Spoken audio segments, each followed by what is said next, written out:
अब speech banks की बात हो रही थी तो यूनियन बैंक के नंबर्स आपकी स्क्रीन पर लेकर आएंगे। चौथी तिमाही में नतीजे थोड़े से कमजोर रहे हैं।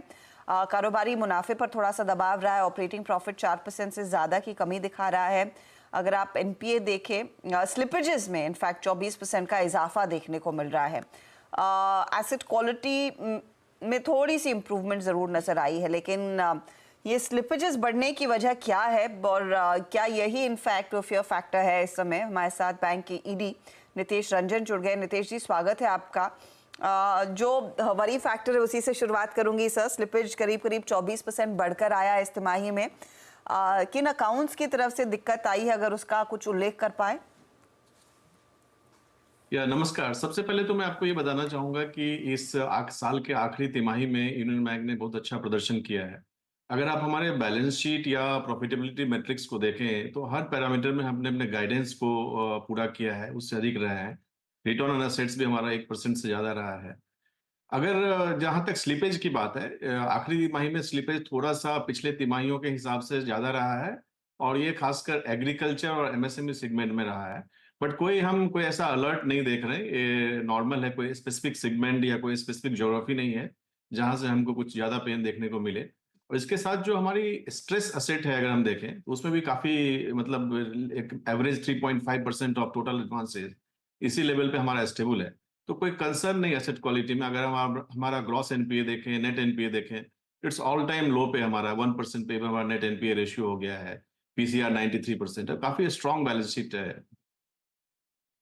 FY25, क्योंकि आप कह रहे हैं कि कोई अलार्म बेल्स इन स्लिपेजेस पर बज नहीं रहे हैं, तो FY25 में कितने कॉन्फिडेंट है बिजनेस ग्रोथ को लेकर, एडवांसेस को लेकर स्पेशली सर? देखिए, इस साल भी हमने FY24 में अच्छा प्रदर्शन किया है बिजनेस में, और FY25 के लिए जो हमारा गाइडेंस है 11 to 13% ग्रोथ रेट एडवांसेस का हमने दिया है, और 9 to 11% डिपॉजिट्स के लिए हमने गाइडेंस दिया है। और ये जो ग्रोथ है एडवांसेस में रैम सेगमेंट और कॉर्पोरेट सेगमेंट दोनों से अराउंड 55 to 45 के रेशियो में कंट्रीब्यूट होंगे। इसके साथ ही मैं आपको ये भी बताऊंगा कि जो एसेट क्वालिटी है उसमें भी हमारा जो गाइडेंस दिया है वो हमारा 12,000 करोड़ से कम का स्लीपेज होना चाहिए इस साल। क्योंकि आप देखेंगे हमारा डेलिंक्वेंसी रेशियो है जो पिछले वर्ष ऑलमोस्ट 1.6% पे आ चुका है, और उम्मीद है कि इस वर्ष FY25 में 1.5% से भी कम रहना चाहिए। ओके अच्छा नितेश जी, नमस्कार। वीरेंद्र बोल रहा हूँ दिल्ली स्टूडियो से। नमस्कार। सरप्राइजिंगली अगर आप देखें, मैं जो डिजिट देख के सरप्राइज हुआ, आपके एनआईएम सर इस क्वार्टर में काफ़ी स्ट्रॉन्ग है। It's 3.09 versus 2.98 YOY and versus 3.08 sequentially. और इस बात के बावजूद कि आपका कासा रेशो जो है वो अप्रॉक्सीमेटली 15 क्वार्टर्स के लो पर है, तो ये पॉसिबल कैसे हुआ? और ये जो FY25 है सर, उसके लिए आपका एनआईएम्स का आउटलुक क्या है, considering all cost pressures, cost of fund? So last FY24 में जैसा आपने बोला 3.09 एग्जिट मार्जिन हमारा रहा है, और हमने जो गाइडेंस दिया है FY25 का 2.8 to 3% के रेंज में दिया है। So 3 is the higher part of the margin range. और देखिए, जो असेट रिप्राइसिंग है, असेट रिप्राइसिंग ऑलमोस्ट अब स्टेबल हो गई है, बिकॉज इंटरेस्ट रेट अगर आप देखें आरबीआई ने पॉज ले लिया है अभी, और may be the second half of the year में इंटरेस्ट रेट में कुछ कमी आएगी। उससे एसेट रिप्राइसिंग एक्चुअली डाउनवर्ड होने की संभावना है। लेकिन अगर आप लाइबिलिटी रिप्राइसिंग देखें तो पिछले वर्ष करीब सेकेंड हाफ में अगस्त सितंबर से डिपॉजिट रिप्राइसिंग स्टार्ट हुई थी, जिसका कि इम्पैक्ट इस वर्ष हमको ऑलरेडी आया FY25 में। लेकिन उस रिप्राइसिंग का फुल ईयर इम्पैक्ट जो है इस FY25 में आने वाला है, इसलिए हमने अपना गाइडेंस को थोड़ा सा FY24 के नंबर से थोड़ा कम रखा है। लेकिन हम श्योर हैं कि 3% से अधिक का मार्जिन इस वर्ष भी हम रिपोर्ट कर पाएंगे।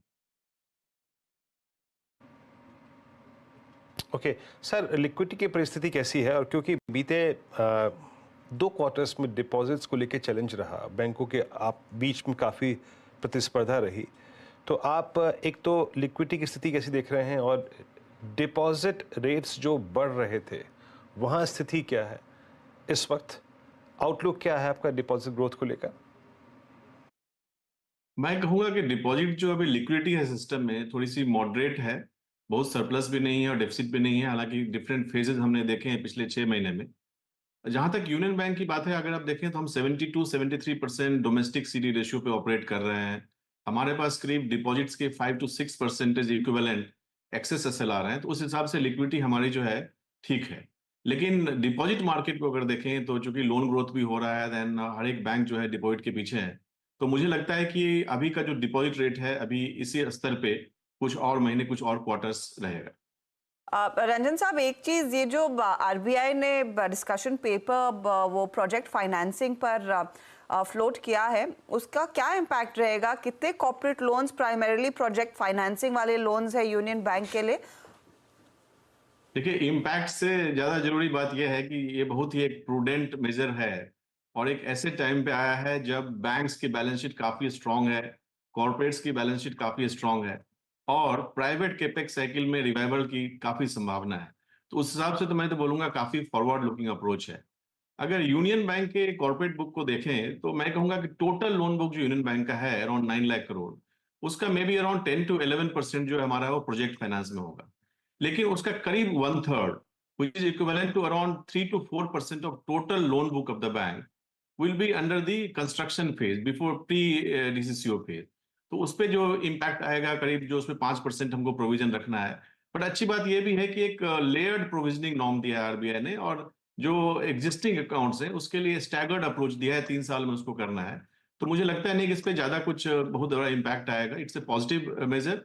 कुछ ऑपरेशनल एस्पेक्ट्स हैं जिसको हम स्टडी कर रहे हैं और हम इसको फीडबैक के रूप में देंगे। बहुत बहुत शुक्रिया रंजन साहब हमारे लिए समय निकालने के लिए, and good luck for FY25। इस बीच बाजार